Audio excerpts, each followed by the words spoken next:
South Carolina Community Health Workers Association first quarterly meeting for 2021. We're so excited. We have 45 members that are on, so we are so excited about all the information that we're going to learn on today. Want to introduce our new executive director, Ms. Donna. A lot of you have heard from her or received emails.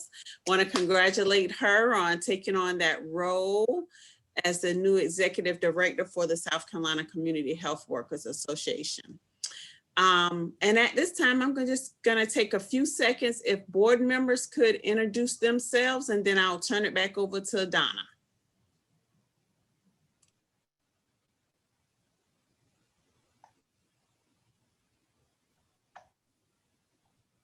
Don't be shy, board member. Well, I'll start.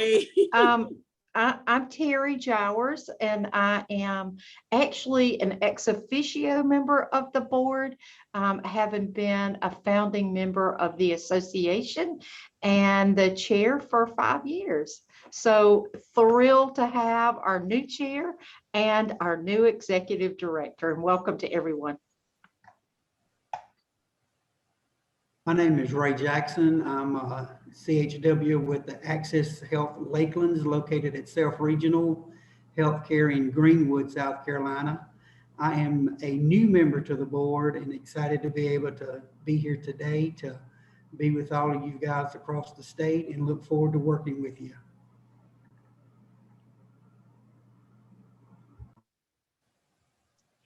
Hello.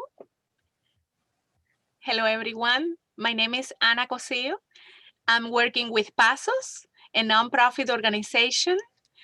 And I am a CHW as well. And I have been part of the board for almost 3 years. So glad to be here today. Thank you.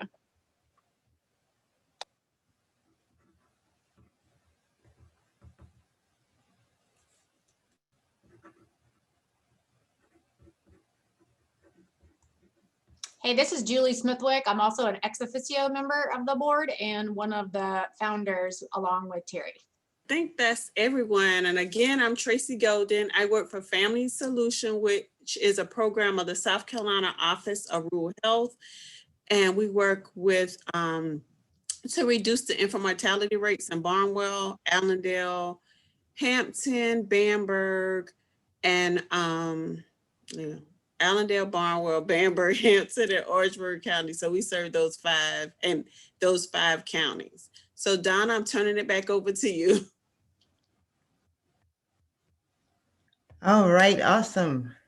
So I know that there were a couple of other board members that I don't know whether they were shy or what was going on. And we had a special board member, the young man that joined at the end. He really isn't a board member, but he probably, thank you for introducing yourself, being one of the newest members. I know Kelly Duffy is on, and Lily is also here. And Anna, you did also introduce yourself. So without further ado, we're going to move forward with our agenda today. It's One Vision, Many Voices. So it's going to feature some of our ambassadors that are here, and they're from all over the state, and they're representative of this community health workers here. So I'm very excited about that, because one of the things as I take the helm from Benita, is that I have learned that every single one of you are doing such a great work wherever you are, and it's so impactful. And the thing that I enjoy the most is seeing the light that comes in your eyes when you talk about what you're doing and the impact that you all are making. And trust me, I've been working many years in corporate, and no one there has that light that you all have when you're talking about the differences that you're making in people's lives. So I am so excited to be in this role and to be able to meet so many of you. So, and I so appreciate all the support that each and every one of you are given, and especially Benita, who has been the best mentor and supporter that there could ever be She definitely had a great succession plan in pushing me forward. So without further ado, I'm just going to let you know, of course, our One Voices, Many Visions, One Vision, Many Voices is for the health and equity for all South Carolinians. We will have a little icebreaker coming up really soon where we're going to just put you guys in a small group and you're going to be able to kind of share with each other a little bit about yourself. You only have 5 minutes, so talk fast. And then Julie is going to come forward, Julie Smithwick, who is the executive director for the Center for Community Health Alignment. And she has so many other hats, which I'm sure many of you may already know. She is working very purposefully and direct in making sure that our voices are heard in the state capitol for South Carolina and right in DC in the national capital. So she'll tell you a little bit about what's going on there. Really good news. Then our CHWs from around the state are going to tell their story. We got a little test for you to name what region you are in. And then we're going to have a breakout of committees. Now, these breakouts are going to be throughout. So you're going to have some, this time is going to go so fast, I might even give you an hour back of your day. How does that sound? So, and then Dom's going to give us some training updates. And of course, we have a survey. We want to know how you feel and what we can do better and what you're enjoying now. And at the very end, of course, we got a prize. We got a delicious, wonderful prize for you. So you guys sit back, relax. Before we get any further, I would be remiss if I didn't take a deep breath. Everyone, relax, let it go. I want you to just kind of be present with us right now. So I want this moment to be a moment of gratitude that you have this opportunity to take time for self-care, to just be with each other, to listen, and to just enjoy this moment. Again, take a deep breath on 4, hold it for 4, and release for 4, 3, 2, 1. Letting go of all the tension. At this moment, you are in the place that you should be. You're here on purpose. So enjoy. Now, without further ado, Madison, are you ready to break everyone out?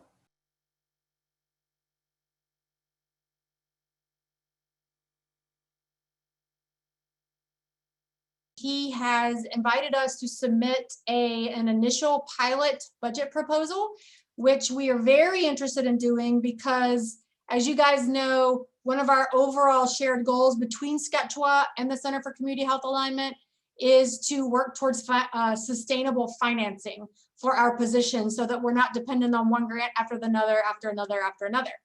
So this could be, crossing fingers, a first step towards getting some state funding or Medicaid funding eventually down the road for community health worker positions.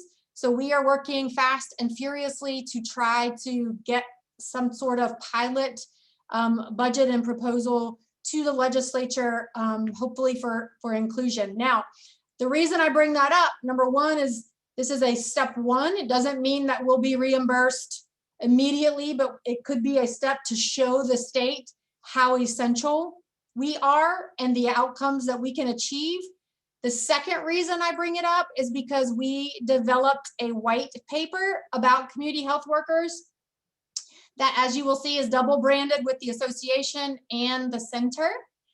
And we shared this with the representative. It goes through just a basic explanation of community health workers, what some of our roles are, how we connect patient, healthcare, and home and community. We're right at the center of that.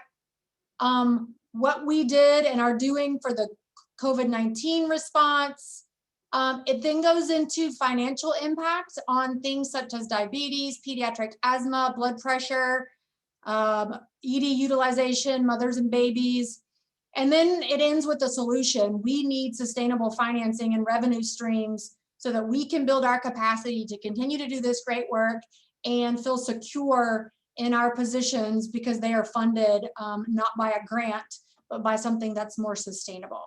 So I am going to share both of these documents. In particular, this one, we may be asking you and calling out to you to contact your representatives at some point. So once we have a proposal in front of the legislature, we may need you guys to call your representatives and say, please support this. I'm a community health worker. This is essential. You know, I am one of your constituents. We need you to vote for this. So we will keep you updated. But if we send out that ask, please do so. And we'll walk you through it, provide the steps, but we will share this white paper so you have something in your hands that you can use. All right, I talked more than I said I would, Donna. So I am gonna stop there. Happy to answer any questions maybe in the chat. And I will try to go ahead and share these two documents. So thank you.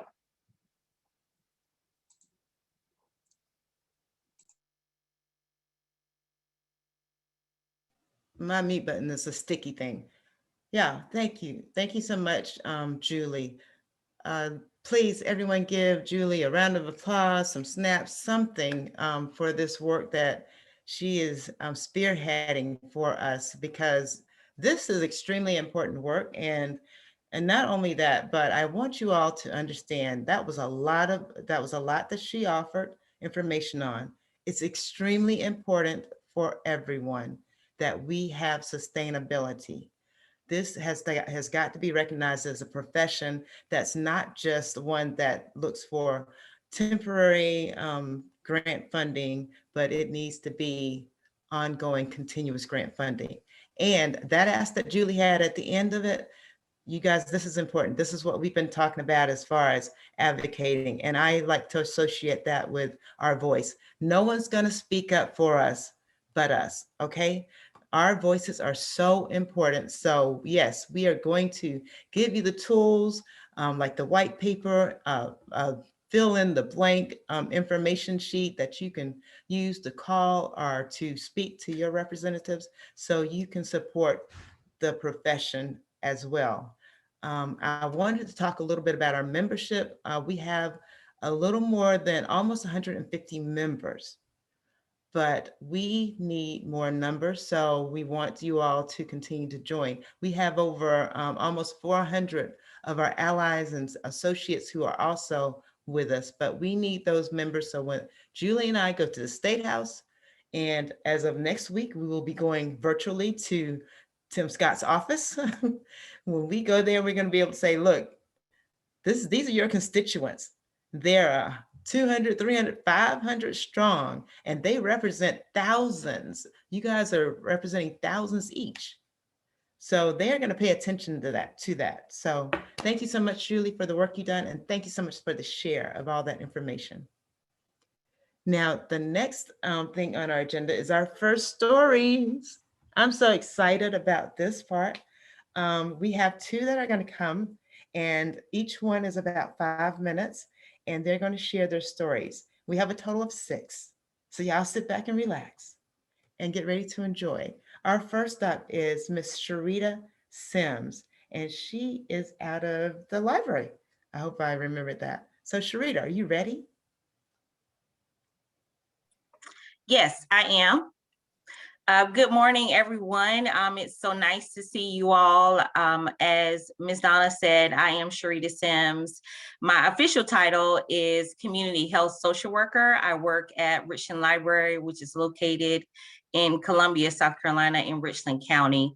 I am also a certified CHW. As I was explaining to our earlier breakout session, I wasn't even familiar with what a CHW was or what they did or, anything about a CHW. So I remember meeting with Ms. Terry Jowers and Constance Shepard, and there was a whole slew of us in the seminary who used to meet off of North Main. So I know that's unfamiliar to some of you, but I remember we could all just fit in one little room. So I am so excited and so happy to be a part of how much this organization has grown and everything that they're doing for the state, and just making sure that our legislators and just everybody knows how valuable we are and what we bring to the table and what we can offer. So I'm excited to be here today. So to tell you a little bit about me, I started at the library 5 years ago. When I got there, it was the result of a grant. As Julie just talked about, it was based on grant funding from the Knight Foundation, and it was a call. At that time, the Affordable Care Act had just been released in 2013. So when I got there, it was really just getting off the ground. People were becoming more familiar with it. So the library, as a response to that need, they created my position. I am now funded by the library, so keep hope, right? Keep hope. There is a way to go from being grant funded to actually being an actual position. So I'm now funded by the library, and my role is twofold. One piece of it is community work, and what I do for the community is I provide access to free and valuable health services. So that could be anywhere from a diabetes education program, that could be healthy cooking, healthy eating classes, that could be a flu shot clinic, a blood pressure clinic. It could look anything like Women's Health Week or Men's Health Week, where we're going to bring in local experts from like sexual trauma services. We're going to bring in Prisma to do prostate exams, you know, the whole gambit for that. I also educate staff. So I have helped staff get trained on suicide prevention, mental health first aid. I don't know, just so many things. As a result of that groundwork and that foundational work that I've laid with the library, we now have such a huge community response to the pandemic. We've also branched out into census work, where I met the great Dom Francis, and we were doing that here in Columbia. So I just want you to be encouraged to know that you may be just starting out, or it may be you're just doing this one thing this one day, but that because, like Julie showed the bubbles, because we're so intricate and we're in the middle and we touch so many parts and pieces of people's lives, that where you start will not be where you finish. So just keep going with that. I'm not really sure how detailed you want me to be, Donna, but I also see clients. So we also see clients in the library. What that means is people come into the library seeking services. And that could be, I'm helping them make a healthcare appointment, giving them a bus pass to get to a healthcare appointment, getting them connected to prescription services, getting them connected to dental services, health services through one of our federally qualified health centers, which could be like the free clinic. It could be Eau Claire Cooperative, or any of the health centers that we have here in Columbia. It could also be helping them with food, right? Because we know that our clients don't just come to us with one thing, right? It may start out with, hey, I need to get to this appointment, but you find out that they're not eating healthy. So they may need to learn more about eating or how to properly grocery shop, or, you know, what have you. So it could be getting them connected to food services, which our program here is the Supplemental Nutrition Assistance Program. It's called SNAP. It's formerly known as food stamps. It could be just getting them health insurance, right? It could be helping them sign up for Medicaid. I'm also a licensed insurance agent, so I can help people sign up for Medicare as well as shop the marketplace.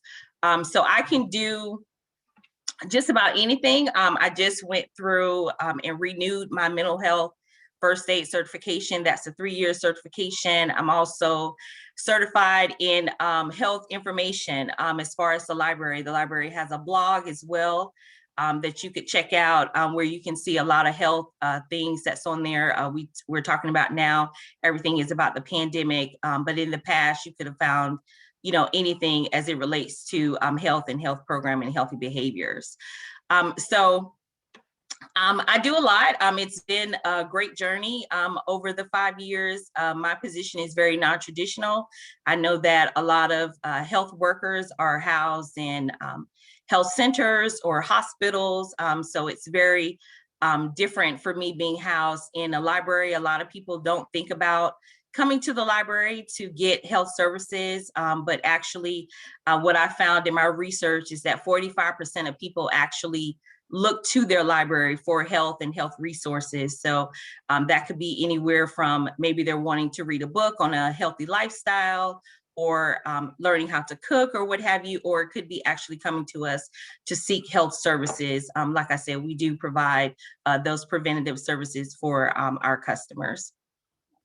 So yeah, I think that's I think that's everything. I know that wasn't 5 minutes. If you have any questions about what I do or how to possibly branch out or getting to a different area as far as like a health center or anything like that, we have career coaches on staff. I'll be happy to take a look at you know, your resume or anything like that. You know, we're here for each other, right? We're all one big family, even though we're all spread out across the state. So if there's anything I can do, you know, to help you, or to, you know, maybe you want to think about putting some programs or things like that in your division or your department that may not be there, or how to partner with, since I am a social worker, how to partner with maybe your other colleagues at your place of business. And, you know, how can you become a part of that, or how can you assist that, or how can you make that better, or how can you liaise, right, between the clients and that portion of it? I'll be happy to help you with that, because I do a lot of that, or have done a lot of that. So that's me. Thank you so much, Rita. No Wow. problem. Does anyone have any questions for Ms. Sarita? You can put that in the chat. I did have a question for you and everyone. Is there anyone else out there working in their libraries in their local libraries as a community health worker? So you can put that in the chat or speak out. That's perfectly fine. Without further ado, though, we'll move along to Miss Yahira, and hopefully I pronounced that correctly. Hey, If Donna, you could thank share your you. story. Thank you. Thank you so very much, and thank you, everyone. So my name is Yahaira Benet Uzcategui, and I am a Pasos community health worker in the area of Beaufort, Jasper, and Hampton counties. And little did I know in 2009, when I became part of Pasos, that I would find myself here where I am right now, surrounded by all of you. It is a wonderful feeling to see how the profession of the community health worker has evolved, has grown, understanding that this profession is very old. It was done before, you know, any of us were probably here, but it is exciting. It is exciting to see you right now and be surrounded by all of you, community health workers from all around the state of South Carolina, and together. It is an awesome feeling, and I love what you mentioned, Donna, about one voice or one vision, but many voices, because there's so much diversity in this group right here. So as you may probably hear by my accent, I was not born in South Carolina. I came to the States in 1983 with the intent of studying English, and then returned to Spain, the country where I grew up, having been born in Venezuela. So I've been an immigrant for several times already. I married and stayed though, and first I lived in Connecticut. Then from Connecticut, we moved to Spain, where we lived for 10 years. And then we came back to the United States, and this time we returned to South Carolina. I remember when I came to South Carolina for the first time, it was to Beaufort. And I remember, I will never forget leaving Highway 95 and hitting 21, and the smell of the marsh brought memories actually of my native country of Venezuela. So it was just so strange how I fell in love right away with the state, with this area, and with the people from here. When I came to South Carolina in 2009, I was ready to start a new life. However, things did not turn out as well as I had expected. And what it meant is that I had to make a decision, a personal decision about what my life would be. So at that point, I had two thoughts, either move to Connecticut, where I had friends, people I knew, or to Florida, where also there were people that I knew and that probably would be able to help me because I was starting life alone. So I knew that both in Connecticut, though, and in Florida, there were a lot of people like me that speak Spanish and English, so they are bilingual. And I was a little practical at that point, and I decided that going there, it would have been difficult because I had to compete with many others like me. My background is on something completely different. I went to school and I studied actually archaeology. So I knew that, you know, in that field, it would have been very difficult for me, also understanding that I had been out of the field for many years. So I thought, what do I do? What do I do? At that time, I started to volunteer with DHEC while I was looking for work. And I remember just sending applications all over the place and being rejected. It was in 2009, there was a freeze on a lot of positions and jobs. So really it was difficult for me to find anything, but I kept going. And in the meantime, I was volunteering in the Beaufort office of DHEC. Being there was really got sent because one of the directors of the programs, DHEC, mentioned about a position that had opened with Pasos.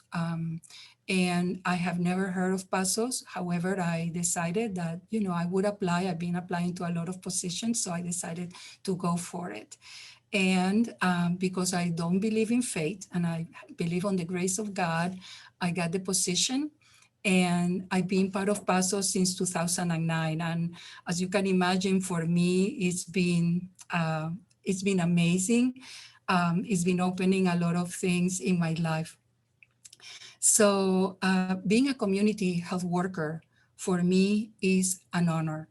My work in Pasos also honors who I am, a Latina, although I have to tell you that I did not know I was a Latina until I came to the United States. I never had that name tag on me, but hey, I'm using it now, and it was important for me. So I am a Latina who came to the United States and stayed. I am a Latina who learned to navigate a different way of life, not better or not worse, because I did not come like many others, perhaps. I came to study, but different, and getting accustomed to the culture and to the differences in the different countries of the world. It was a learning experience for me and not easy at all times. So now, as a community health worker, I support others to do the same, so they can also access the services that they need, and they can prosper and flourish to healthy Latino communities and contribute to a stronger South Carolina. Because like I'm mentioning, you know, even though I was not born here, even though I did not grow up here, even though I came just in 2009, to me, South Carolina is my home, is where I live, is where I work, is where I worship. So really for me, this is the place where I belong. So each one of us have our own personal stories and a reason why we are where we are at this moment right now, doing the work that we are doing at this time as community health workers. Isn't it amazing that we do not have to do it all alone, but that there is a bunch of us, again, all over the state, working together, learning from each other, supporting each other, and making this of our state the best place to live for everyone. Gracias. Gracias. That is absolutely beautiful. Yahara. Yes. I'm gonna get it. Thank you. It's all right. Yahaira. Yahida. Okay. Perfect. All right, Thank you, everybody. Donna. Y'all practice.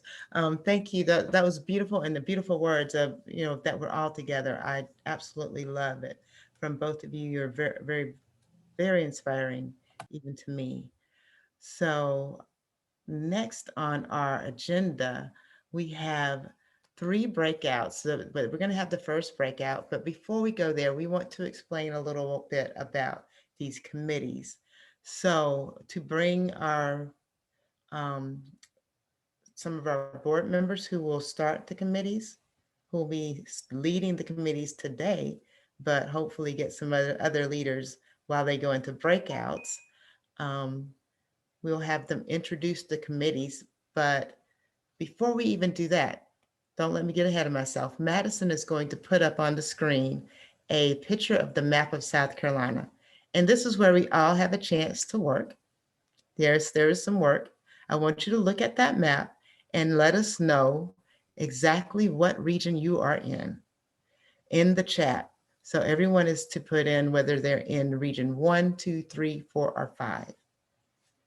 So Madison, if you could go ahead and put that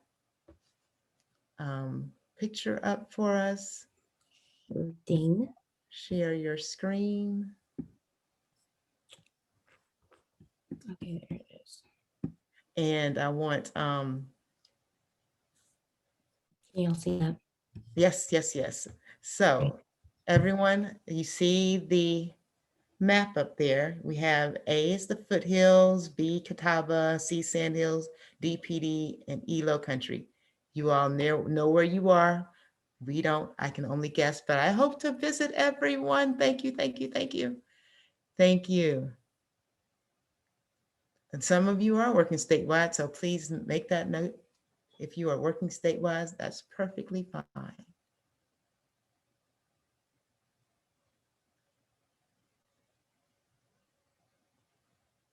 Awesome. Keep it coming if you could. All right, thank you very much, Madison. I think about everyone, we give you about 5 more seconds.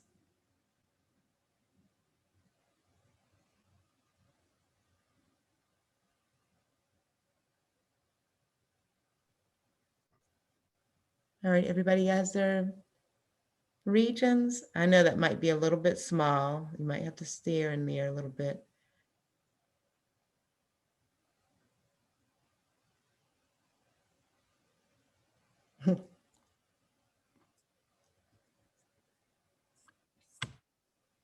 All right, looks like everybody's rounding up their regions.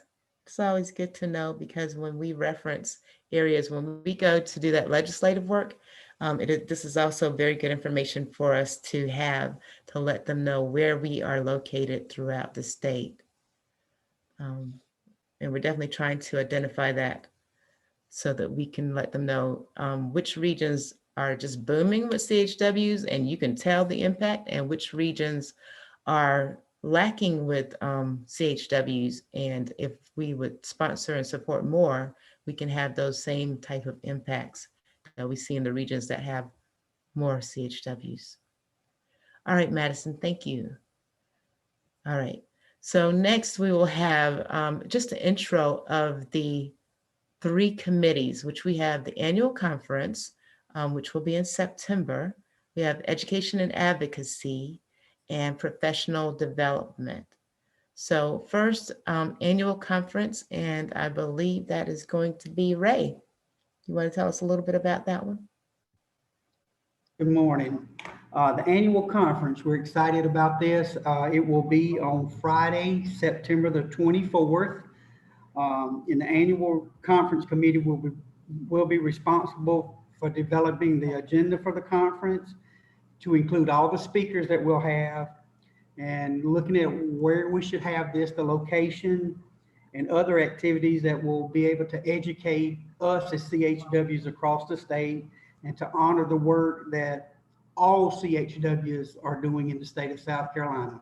So I'm looking forward to being able to have a team together that will put together an awesome annual conference this year, and hopefully we can do it in person. Thank you. Thank you so much, Ray. All right, the next one is education and advocacy. I know Lily is on. Are you available, Lily?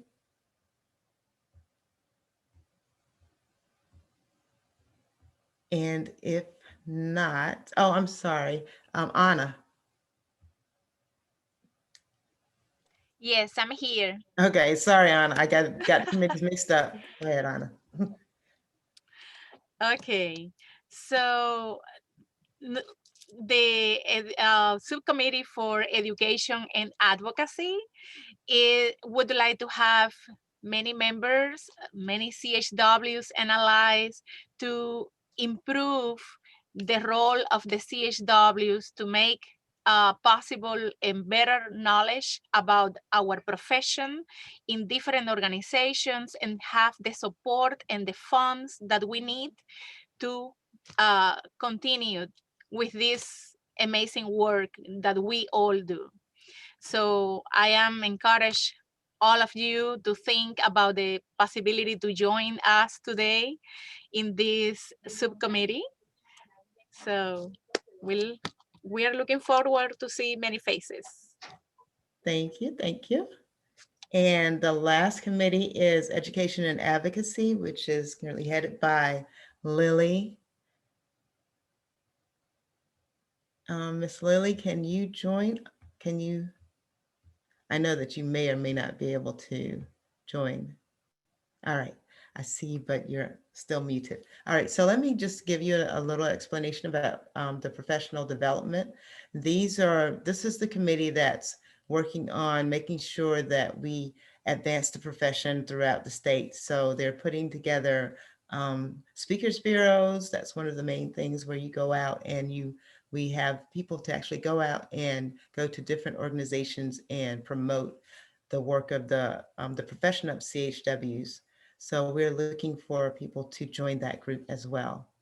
We are about to give you an opportunity, and let me preface this by saying, even if you jump into a group today, a committee today to start, then it doesn't mean that you have to stay in that committee. We just want you, each and every one of you, to definitely have a part and definitely feel like you are able to have a voice in the association.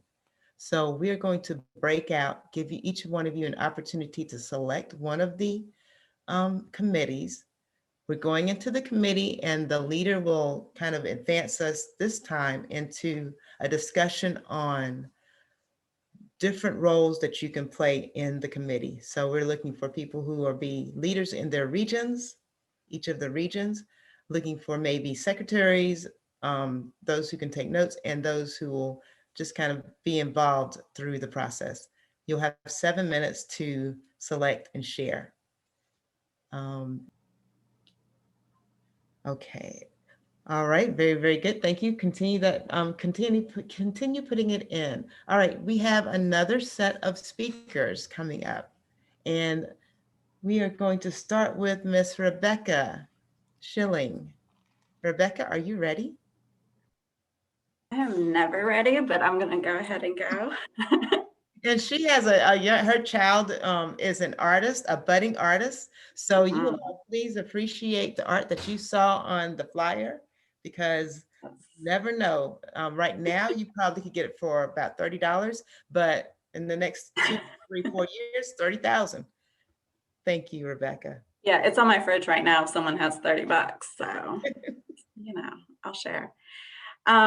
So I am Rebecca. I'm an outreach specialist with Prisma Health Midlands Healthy Start. I've been at this job for 4.5 years now. Since I've started this job, I've become a certified community health worker or certified lactation counselor, certified in infant massage education, child passenger safety, and family planning. I have to think through all this stuff that I've learned. And it's been the past few years that I've learned all this stuff. And some people, they hear all these titles and they're like, wow, she knows all this stuff. No, not really. No, all this stuff, like, yeah, it's great, it's titles, but this job isn't about the titles or anything. It's about the passion and the commitment you have to be doing this job. I was trying to write out something to tell you guys today, because when Donna and Andrea said they wanted me to talk, I was like, oh, they want me to say something cool. Well, every time I sat down to write anything down, one of my participants would call me, and I got about 60 of them right now. So I get a lot of phone calls throughout the day. And so every time I sat down, I got a call from one of them. And some of these phone calls were like, you know, I need help with breastfeeding. But then I had one that was really amazing. I want to share a little bit about that with you. So I've worked with this participant since I started this job, off and on. I've been following her and checking in with her, even when she wasn't a participant, because she had that much of an impact on me. Her baby was born about 4 months premature, ended up having a trach and a feeding tube. The baby was in NICU for 8 months before she was able to come home. She came home still with that trach and that feeding tube, and had to have 24-hour nurse care even while at home. I sat with this family the day that the baby came home from the hospital, as they were setting up all the machines and everything. Helps the mom calm down while she's trying to understand what a trach means, how to hook up a feeding tube. And then, you know, as a couple years go by, I've met the different speech therapists, occupational therapists, and everything. And so Friday afternoon, this past Friday, this baby's 4 years old, trach's removed, still has a feeding tube. 4 years, this little girl stood up and walked for the first time. And it was so powerful. The mom even sent me a video of it. And so instead of writing a speech for you guys, I sat there and cried for about 30 minutes, because all this hard work, all this love and compassion has, you know, helped this little girl walk. Another little girl that I work with, she's been having trouble gaining weight.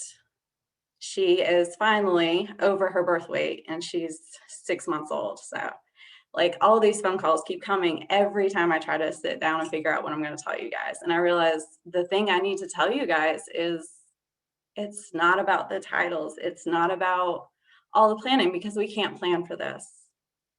What we need to be doing is just being passionate and care about our participants, care about those that we're serving, and be out there in the community. It is hard to be doing this work, especially right now with COVID. The hardest thing for me, and the thing that probably everyone who's talked to me has heard me complain about, is that I can't hug my babies right now. And that's been really hard. We had a graduation. It was in August, and it was our first virtual graduation. And I'd never done virtual anything before this. I barely was able to put in computer notes, because I'm not computer anything. And so we did this virtual graduation, and I was like, no, I want to see my girls. I want to say goodbye to them. And my babies were screaming and crying while I'm dropping off goodies and freaking out because I couldn't hug them goodbye. These babies that I'd held in the hospital when they were born. And so we're all adjusting right now. And I think the thing we miss the most is the human interaction and the human touch. And, you know, you just got to hang in there. All of us got to hang in there right now, and just keep having faith that it is going to get better, because just like my 4-year-old little girl, we are going to get up and walk, and we're going to make it. I'm going to share one thing, the one thing that I did get planned for you guys. I'm reading a book called Resilience. It's by Eric Greedens. He's a former Navy SEAL. Yeah, write that title down. It's a really good book. And I can put it in the notes too. But it's about resilience and about, you know, keep pushing on throughout everything that you're going through. And the quote is, "Become not victims, but pioneers. The victim falls prey to fear and delights in blaming others. The pioneer forges his own path, more difficult, but much more rewarding. So it's something for all you guys to think about, all my community health worker friends. I know I didn't have 5 minutes. That's all I got. Beautiful. However many minutes, it was very impactful. Thank Thank you so much. Thank you both so very much. Those are beautiful stories and beautiful information about the passion, the hard work, but that's rewarding. I think that's what makes it so rewarding, is that you're working very hard. All right, we're going to still hustle, everyone. I want to continue us moving along. We have another, thank you. We have another breakout. In this breakout, hopefully you go to the same groups. We're going to try it again. And this time, we're still going to give it about 5 minutes, Madison, because if people get lost, this is what I want you to talk about. In this breakout for the committees, the same committees, just throw out some ideas of when you would like to meet, how you would like to meet, whether it's through a Zoom or whether you want to meet, how you will communicate, emails. Just kind of decide on that in your small groups. And let's just give that about 3 minutes. I think we can do that in 3 minutes. Are we okay with that? Let me see if some heads nod. We'll try it, okay? All right. Donna, Yes? Donna, education and advocacy was not able to complete in the first breakout the activity. So I think that we have to do both. Choose the leaders per region and also decide which is the best time to meet in the Okay. future. Okay, Thank you. thank you. So we're going to try this and we're going to give it 7 minutes and you can complete what you didn't and choose a time. So we're going to, these are sprints, by the way, and we're just going to try to sprint in there, get as much information, maybe get to know each other a little bit better and come right back. And I will stay out just in case people get lost. All right, ready? Madison? Hi, Donna. How are you doing? I'm good. I just happened to see, to look up and see, so I had to call people out. Sorry. All right. And I hate doing that because I want to say hey to everyone. All right. So I hope everyone was able to be a little more successful and kind of hopefully see the same faces and start gelling a little bit as a committee. As I was saying in our committee, if you could put in that chat which committee that you want to, that you are going to work with, so the leaders can communicate with you. And again, I know how people are, you're very busy and sometimes you think you want to work here, but then you find that maybe your skill set is more on this side. There's enough work for everyone. So, and your work might be just 2 cents. You might say 1 sentence that makes the difference for the whole committee, okay? So next we have one more set of speakers of our CHWs. Y'all continue to support them. We did a big ask this time and they came through.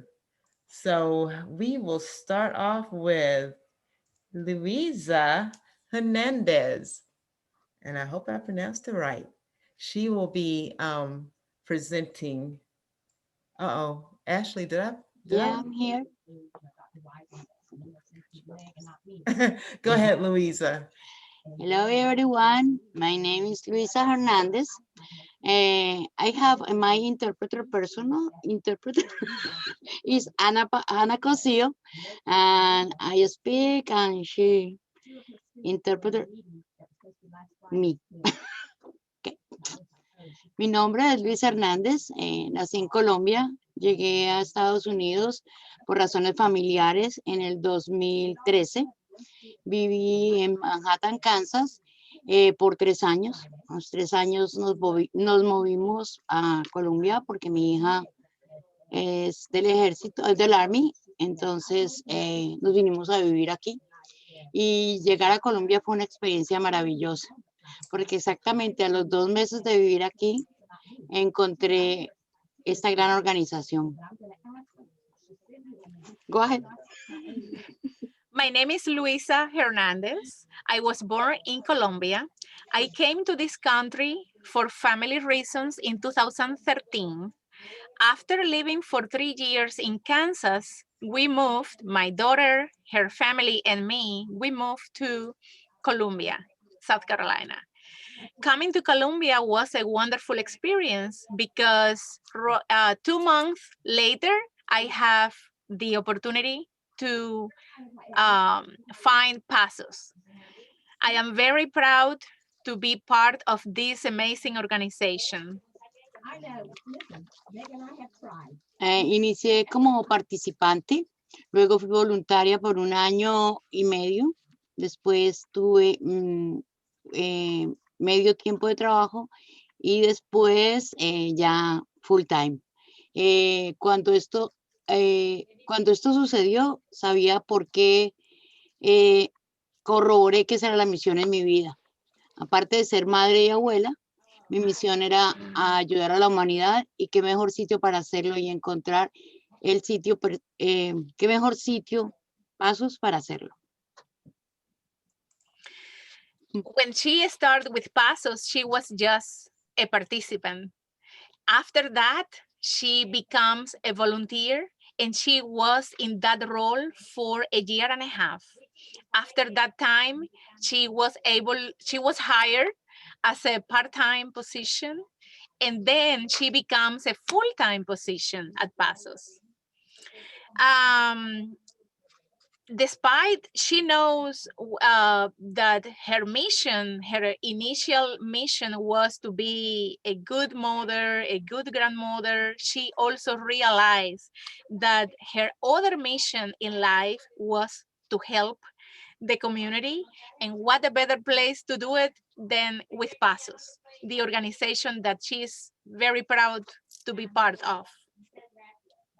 He construido un camino con grandes desafíos y satisfacciones. Mi primer desafío era poder ser parte de Pasos y lo logré a través del apoyo de muchas personas que creyeron en mí para poder pertenecer a diferentes equipos que no hablan mi lengua y poder expresar y aportar y hacer parte es inmensamente gratificante. I have built a path with a great challenges and also satisfactions. My first challenge was to be part of Pasos as a volunteer and then as a staff.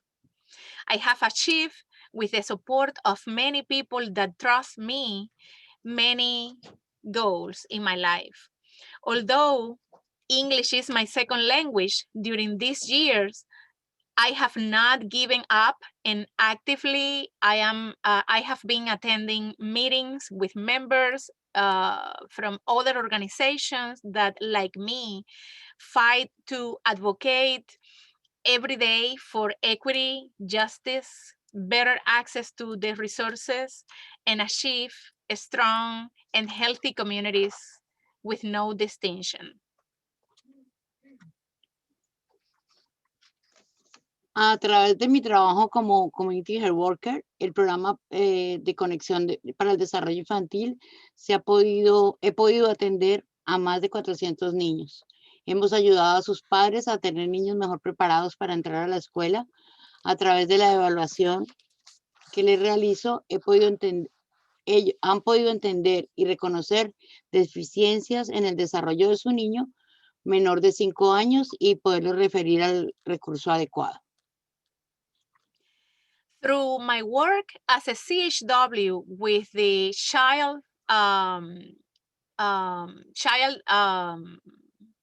Connection for Child Development Program, I have been able to serve more than 400 children. We have helped their parents to have a better prepared children to go to the school, and through evaluations, we have been able to understand and recognize deficiencies in the development of children under 5 years old and refer them to the appropriate resources. Tengo muchas historias que podrían ser historias exitosas. para contarles y necesitaría más de 5 minutos. Pero gracias al apoyo de Pasos y otras organizaciones que a su vez nos apoyan, podría decirles que estamos haciendo una gran labor para tener las familias más saludables en nuestro estado. Esto se podría traducir en un apoyo para el presupuesto estatal y federal. I have many stories that I could tell you as a success stories, but I will need more than 5 minutes to do so. Thank you to the support of Pasos and many other organizations. I could tell you that we are doing, as a CHWs, a great job to have healthier families in our state. This could translate into support for the state and federal budget as well. Tengo dos historias que podrían ser las últimas, un mes y un día atrás. La primera, una familia que tiene un caso con DSS y gracias a todo lo que los CHW de Pasos hemos logrado que varios abogados de la ciudad hayan incluido personas bilingües, latinas, en su personal, para así no solo comunicarse, sino interpretar nuestra cultura. Esta familia tiene en este momento una excelente relación y comunicación con su abogada. I would like to share 2 stories. The first one started about a month and a day ago. I have been helping this family who has a case with DSS. And thanks to the work of Pasos and me personally as a CHW, we have been able to advocate and talk with several attorneys, and they have create different many changes, including bilingual people in their offices to be able to work with this Latino family in order not only to communicate, but also to understand the Latino culture. This family has an extraordinary communication and relationship right now with the lawyer, and they are moving forward to get the child back into their home. Otra historia de éxito es una familia que llegó hace 7 años de su país sin conocer nada del sistema. Sus hijos mayores no nacidos aquí, Pasos le ayudamos a la inscripción en la escuela, conectarlos con los programas de salud para sus padres sin ningún costo o a bajo costo.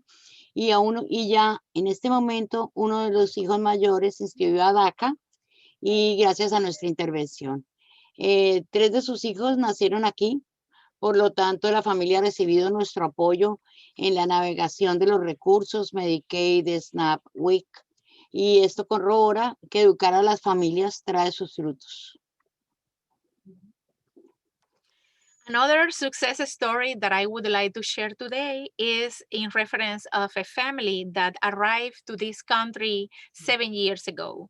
They came in with their older children who was born in their country, and soon with our help, he was enrolled at the school and connected with the low-cost health programs. And right now, he is already enrolled in the DACA program as well. Thanks to our intervention. The 3 children that they have that were born in this country have received attention and the support that they need. The families has been empowered to navigate the health system and connect them with the resources, the appropriate resources that they need. Quiero darle las gracias a todos ustedes por esta oportunidad y estoy segura que con todo lo que hacemos por la humanidad podremos seguros de tener un mundo mejor. Muchas gracias.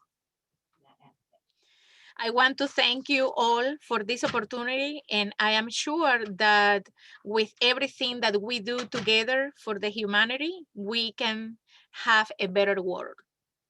Thank you. Muchas gracias. Awful. Excellent. Thank you. Thank you, Louisa, and thank you, Anna. You're welcome, Dana. Thank you.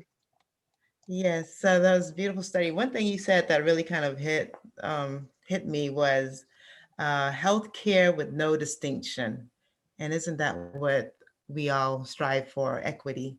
That it doesn't matter where we come from or where we are, rural or in the city, Black, white, Hispanic, it doesn't matter. No distinction. Give us all the same access and to good health. All right. So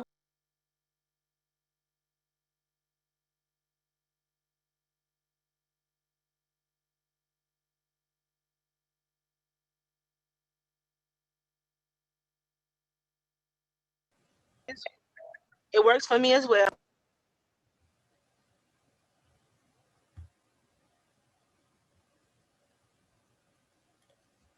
all right, can you all hear me? I think so. Awesome. So I'm just curious, leaders, from the annual conference, what is that one thing you're going to accomplish, Ray? Mr. Jackson? Oh, I think you were multitasking. Yes. What is the one thing your group said they would accomplish that we can look forward to by the end of the year?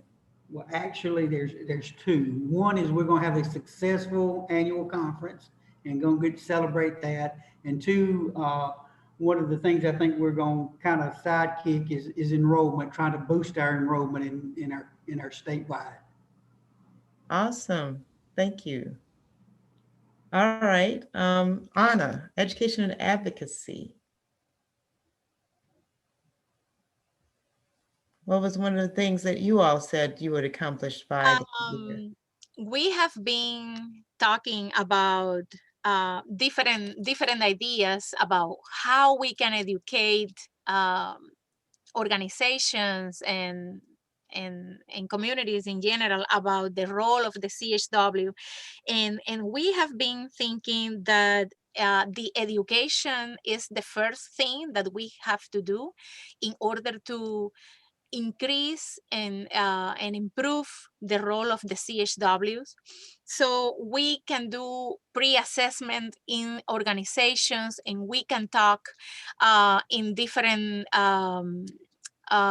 meetings, maybe talk and travel if it's needed in order to make this possible, to improve the education and knowledge about the role of the CHW. Dom, would you like to add something else? Anna, I think you did a great job. We talked about a lot of stuff. So in short, yes, we ended up making a doggone 3-year plan over there. But yeah, Anna summarized that well. All right. Okay, Lily, do you want to give us just a little bit of professional development? Yeah, what we decided to do, since there was a large group of new people to the group, we decided that I will send out to them a copy of the strategic plan that we were assigned back in, well, I can't remember what year. That's a bad sign because the mine is first to go, but I'm gonna send out a copy of the strategic plan listing the tasks that we were assigned to complete by end of year 3. And I'll do that between now and Monday. And then we'll get information back to you as far as the specific goals once they review that as to what we want to do by the end of the year. But we did talk about realizing that the Speakers Bureau is on the table right now. And so that's one of the things we work on, identifying people to participate in that, as well as identifying training for the individuals that's selected to be in the Bureau. Awesome. We can look forward to some awesome work from all of you to advance the association and CHWs in the state. All right, so we have our last two stories from CHWs around the state. We're going down into the PD region first. So, Mr. Garrett, get ready. Are you ready? Mr. William Sean Garrett. Hello, everyone. So my name is Sean Garrett, and I work at Highlands Health in Georgetown, and I'm a certified community health worker. We do cover Georgetown and part of Horry County. I've been employed at Highlands Health for about 16 years. Been a community health worker about 4 or 5 years. Programs that I'm currently working on are the Triple P, which is a positive parenting program, the DPP program, which is diabetes prevention program, and I'm also part of the Live Well Georgetown County, which works with community partners to strengthen the community collaboration, work using EBIs to advance promotion through all stages of life, with a strong focus on nutrition and obesity prevention, and also improving physical activity and reducing the severity of chronic disease in Georgetown County. And part of what we do with Live Well is we find like food pantries and different agencies in the community to help promote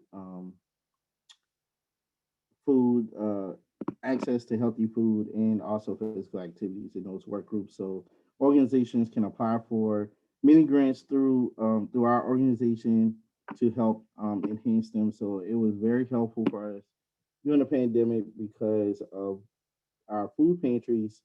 Most of the churches, they rely on their funds through the church, which, as we know, churches are closed. So because of us, they were able to keep their food pantries going when they found like a greater need of food because of people not working. Um, Another thing that I love is the diabetes prevention program, which I call my baby. It's something that I really passionate about. When I first got into it, didn't really know a whole lot about the diabetes prevention, and after start teaching the classes and getting to know the community, it really became something that I really enjoy doing. Um, and I just want to share one little story, and I may not take up the whole 5 minutes, but I do want to share one of the success stories that I had with my DPP class. Um, this class, I think it was like maybe my third or fourth class that I taught, but this particular class had about 30 people in it, and all seniors retired, and they were very eager about the class. Some of them, when you go through a year-long program trying to tell people to change their lifestyle, eating habits, um, you kind of get resentment. People don't want to change their lifestyle, and I let them, kind of explain it to them. And as time went on, I seen how people really got involved. This particular group, they would work out before class would start. So they'll get there earlier, like an hour earlier, just to work out. And when we get in class, they're engaged, ready to go. I had one lady, she lost about, I think, 20 to 30 pounds within that year.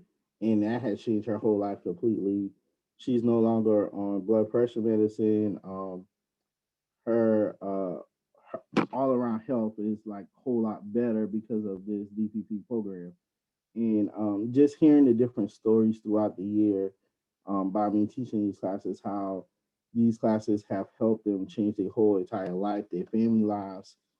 And to reward my classes, if they reach that 5% goal overall class, reach that goal, I created a graduation for them. So it's like an actual graduation, just like if you was graduating high school. And I had them to had a guest speaker. They came across the stage, received a certificate, and that was my way of promoting the DPP program to get more community members involved. And I had like a booth with information about the next upcoming classes. So if anyone wanted to register, Um, so that's one of my success stories. Another one, I had a young lady that started the class late. She was kind of slowful at first getting on, and little did I know, she lost, I think, close to 40 pounds. She became a vegan because of the program. She looks amazing. I didn't even recognize her when I saw her not too long ago. She looks great, and she said she feels great. Her whole family has jumped on board. Everybody's exercising. So just these little nuggets that I've seen just through the program, it really inspired me to help me to be a better instructor, a better leader with the classes, and to help my community be a healthier community. So that's just a little bit, a small snippet of some of the programs that I work with in Georgetown.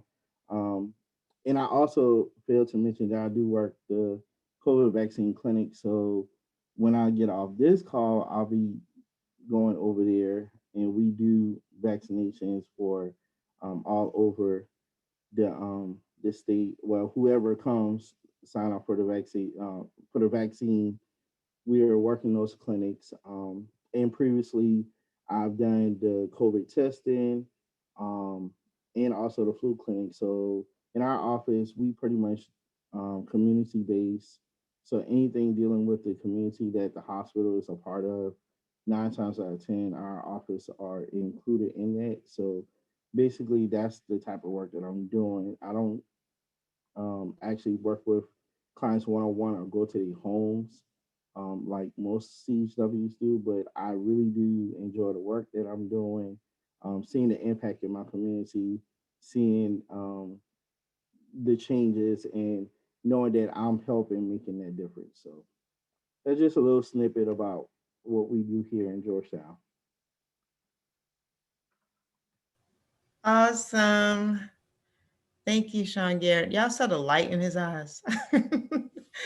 Give him a hand. And that's each and every one of you. And I noticed that DPP program, somebody said that is the bomb. I think it was a very different and interesting word, but it definitely expressed, I think, how you feel about it and how everyone else feels about it. It's great when you can make that impact. You guys, we have one more presentation. She wanted to be last. Miss Ashley Ford. Are you ready? Hello, everyone. My name is Ashley Ford. I work with CARE South Carolina as a medical case manager for HIV/AIDS. I am a certified CHW since 2017. I'm very passionate about my community. COVID has kind of put a halt on some things. Far as, you know, we used to do health screenings, be able to go out into the community and do health screenings. But due to COVID, that has stopped, but it has not stopped the work of our CHWs. Right now, we serve, CARE South serve Chesterfield, Marlboro, Lee, Dillon, and Darlington counties. We have what we call portable Mobies. The Mobies are actually going to counties and testing for COVID. So we're having COVID testings at different counties, and the Mobi will park at a location and a patient can go up and get tested for COVID. We're actually now, we hosting now today. Every county has a selected office that do COVID vaccines. So today we're having one in Darlington County here in Hartsville. I took mine today. And it was kind of nervous at first, but I want just to say, even though COVID has come, it has not stopped community health workers from being who we are. We make a difference every single day. COVID could not stop for who we are. We have a passion to serve our counties. We have the passion to serve the underdeserved. We have a passion that cannot be stopped by no virus. So I thank God for the opportunity. I'm new into medical case management. I started this position last year, in July. Before that, I was a dental community health worker where I worked with pediatric patients, trying to link them into care. Before that, I was a HOP coordinator and I did HOP. So I'm very passionate about my community and making sure that people understand the importance of health. But I'm not going to be before you long. I'm going to say this. I want to be encouraging someone. When you do the days that you feel like you don't matter, that you feel like, why did I choose this? You make a vision board and you list everything that you want to accomplish as a community health worker. Each success story that you have, you write them, you share them. Share them with the organization. We want to hear, because your success story might help the next person in the same situation, that's dealing with the same situation as community health worker, that's battling something. But look at it as like that. You're making a difference. Even though you may not hear it all the time, you make a difference. And what led you to be a community health worker? The passion that you had for people. So I just want to leave you that brief word. I thank you for the opportunity to be able to speak. I more want to encourage than talk about my personal experience as a community health worker, that it has been interest. I have transformed in the community health worker. And as of now, even though it's COVID, I still try to go out in my community, do stuff for our communities, pass out hand sanitizers, educating people on the importance of getting vaccinated, because I was a person, I agree, that was against vaccination. But as I said today, I went and got my vaccination. So I just want to encourage each and every one of you on here, the days that you feel like, why did I become a community health worker? Search within. It's beyond the pay. It's something within. It's something within your heart that led you to be that. Love you all. Thank you. We love you too, Ashley. Thank you. Okay, we can now take up the offering. We got the word. So thank you so much for that, and just reminding us that there is a reason we are here on purpose and we are doing this job. And it doesn't matter, honestly, I think someone stated that it doesn't, sometimes I feel like I could do this for free. Now, we know you all need to take care of yourself, so we don't want anyone doing it for free. We want you to be supported. But the fact that you would love to do it so much that you would means so much. So I appreciate all of you. These are our ambassadors. Thank you all for being willing to speak. Jermaine probably doesn't know that she's not on mute. But I so appreciate, and those are also inspiring, and nobody can speak for us like us. So thank you, each and every one of you. Without further ado, I am going to go ahead and bring Dom Francis up, and you all may have know him. He is the supervisor at Center for Community Health Alignment. So he's going to give us some updates on training. Awesome stuff. Thank you so much, Donna. Thank you to everybody so far. It's moments like this, it's times when we can gather like this that's just super encouraging.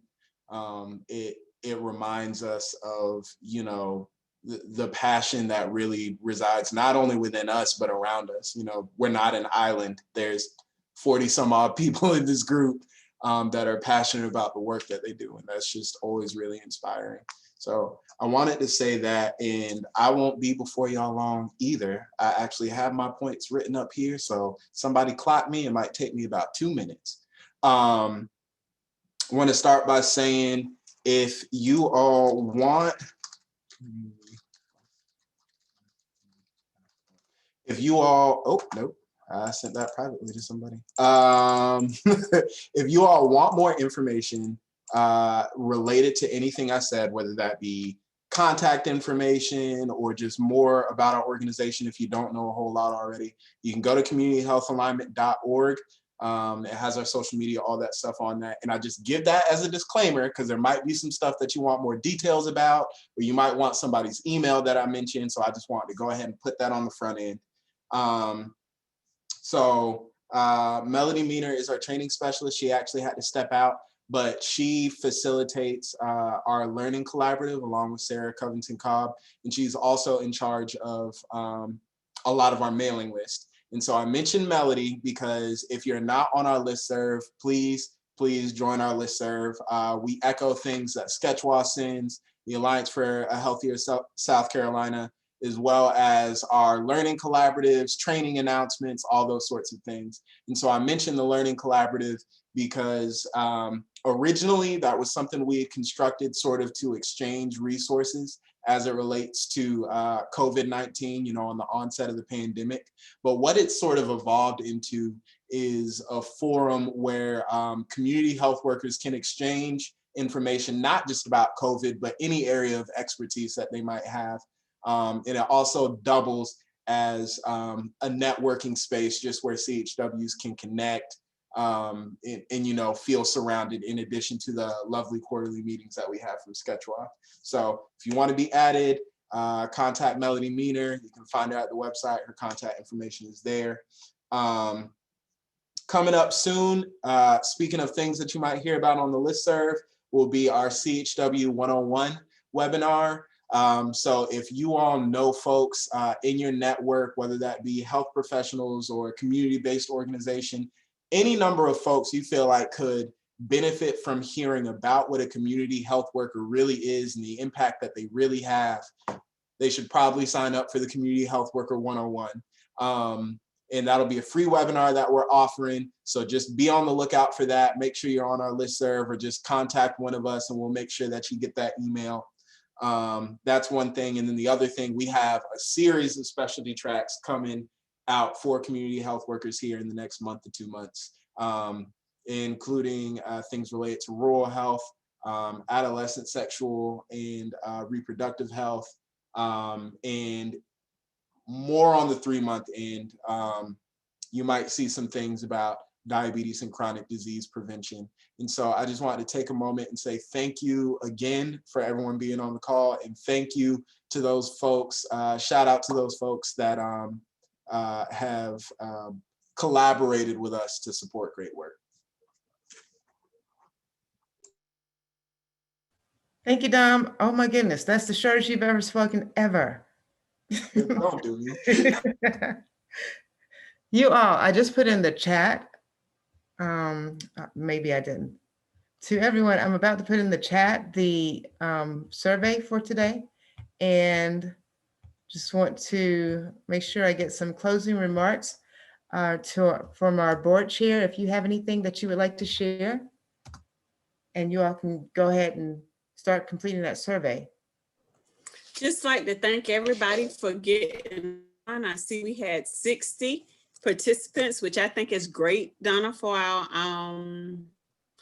first quarterly meeting. So thank you all. And for those who aren't members, please join us and become a member of the association. Our goal is 300 by December.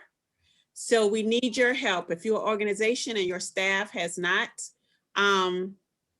become a part or become a member, please encourage them to become members of the association. Thank you, and I hope you enjoyed and learned something on today.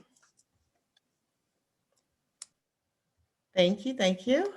All right, so as we slowly come to a close, we're about to have a prize drawing while you're completing your survey. And I am going to ask that Madison, you pick a number between 1 and 60, 62, 64, and put it in the chat for everyone. And then I'll put the name that is associated with that number. So our prize for today, of course, is going to be a t-shirt. So we got, so I see Madison, I see some numbers that are coming up, but we have a t-shirt, a wonderful, beautiful t-shirt that we have for the association, and a $25 gift card. So the number that's coming up is 32. And the name associated with that is Katrina Whiteside. Katrina, are you here? Katrina, speak up. now or forever hold your peace, because you have to be present to win. Oh, she's here. She's on. Hold on. She's Nobody else on. can Let get me go her. tap on her door. No one else will get her prize. I see that she did say yes, I'm here. Katrina, if you could. Awesome. Congratulations. Congratulations. So you guys can go ahead and complete that survey. Katrina, send it to, I'm going to give you my email address, and that's for everyone. Send your address and your shirt size, and I think that's all we need from you to me, so that I can go ahead. She's gonna be a blessing and give it to me. So Katrina, make sure you put my shirt size now, okay? So we will soon have our shirts on the website. I don't know what Katrina's going to share, but we'll soon have our shirts on the website, and the $25 is sponsored by Positive Projections. Gift card is sponsored by them. So we'll soon have the shirts on the website. We are looking for other items that we can have, that you can have to promote our association. Another thing we are looking forward to doing for all those who are certified, you will be receiving some awesome certificates, to show your accomplishment as a certified CHW. And in addition to that, we are also going to be sending out the membership letters to everyone. We haven't done this in the past, but we know that we really need to be able to send out to you. We want to communicate to you and honor your membership, because it means so much to this organization to have members of this organization. And we want to let you know all of the wonderful benefits that you bring to the association and that you can receive from the association. So we hope that you all are able to complete the survey. In addition, we are hoping that you all will give us any information, feedback that you can on what we can do to continue to support you, as we are doing on the legislative, in the State House and in DC, and also with organizations throughout the state. I hope you all enjoyed. To end this off, I'm so glad each and every one of you were able to come out today. And I am going to give you some minutes back. I thought I was going to give you an hour back, but we did some work. So to end this off, I do want to give a shout out to our sponsors. Blue Cross Blue Shield of South Carolina is one of our major sponsors. So we would be remiss if we did not mention them, as well as the Duke Endowment Fund and the Rural Health Initiative as well. So those are organizations that we are so appreciative of. And we, of course, are always, like all of you, many of you are always looking for sponsorship and always looking for support.